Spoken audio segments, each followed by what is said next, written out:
एक sixth sense है, वो आत्मा का सेंस है आपका, आत्मा की ज्ञान इंद्रिय है, क्योंकि आप परमेश्वर को प्रसन्न नहीं कर सकते। जितना मर्जी उपवास रखना है रख लो, जितनी मर्जी प्रार्थना करनी है कर लो, मगर अगर शरीर की ज्ञान इंद्रियों के द्वारा चलोगे तो परमेश्वर को प्रसन्न नहीं कर सकते। कितने लोगों को मेरी बात समझ आ रही है? तो हम जीते कैसे हैं? आप कैसे जी रहे हैं? हम लोग जी कैसे रहे हैं? हम लोग ज्ञान इंद्रियों के द्वारा जी रहे हैं। आप कार चला के आए, कैसे चला के आए? आंखों से आपने देखा, आगे गाड़ी है, ब्रेक मारा। जो जी रहे हैं हम, खाना बना उसमें नमक तेज है, कैसे पता आपको? आपने देखा किचन में नमक तेज डाला किसी ने? नहीं, आपकी जीभ ने आपको बताया। आपके घर के ऊपर से एक प्लेन गया, उसकी आवाज आई, आपने देखा प्लेन गया? नहीं, आवाज ने आपको बता दिया एक प्लेन गया। जो हमारी रियलिटी है वो हमारी 5 ज्ञानेंद्रियों से आ रही है। तो इस पृथ्वी में जीने के लिए हमें ज्ञानेंद्रिय की जरूरत है, मगर आप आत्मा भी हैं। उस आत्मिक जगह में आप ज्ञानेंद्रियों के द्वारा नहीं चल सकते। अगर आप ज्ञानेंद्रियों के द्वारा परमेश्वर के राज्य को समझने की कोशिश करोगे, आप कभी नहीं समझ सकते। उसके लिए परमेश्वर ने आपको एक छठी ज्ञानेंद्रियां दी है, जिसको सिक्स्थ सेंस बोलते हैं, और वो है विश्वास। Faith is the sixth sense.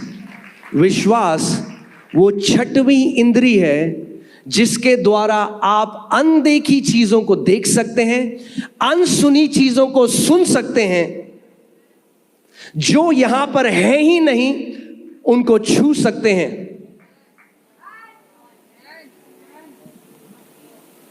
Bible क्या कहती है? इब्रानी 11,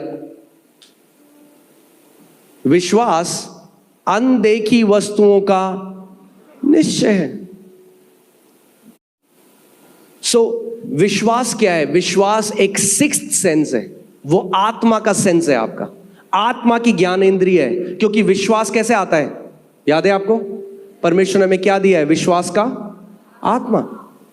विश्वास शारीरिक नहीं है, विश्वास आत्मिक है, आत्मा से आता है।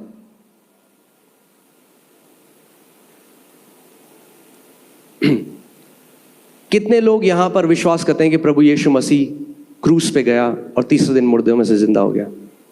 ओके, कितने लोगों ने देखा उसको जाते हुए क्रूस में? नहीं देखा आपने? कितने लोग यहां मानते हैं कि उनका नाम जीवन की पुस्तक में लिखा गया? अपना हाथ को दिखाते हैं। क्या पढ़ा है आपने अपना नाम जीवन की पुस्तक में?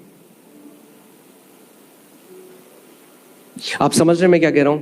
हमारा उद्धार भी विश्वास, जो ज्ञान जो आपने नहीं देखा उस पर विश्वास करके हुआ।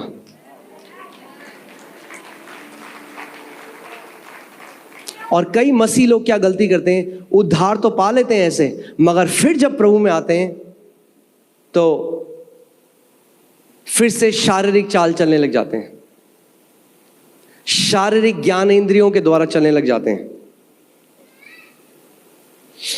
देखिए यूहन्ना 20:24 से 25 हम पढ़ते हैं। थोमा एक ऐसा चेला था परमेश्वर का, और मैं चाहता हूं आप इस बात को समझें।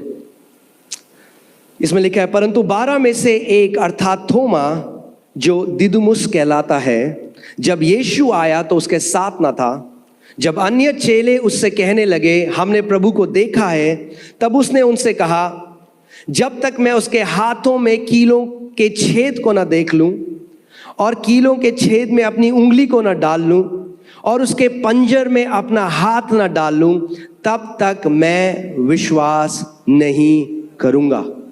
यह है पिक्चर अनबिलीफ की।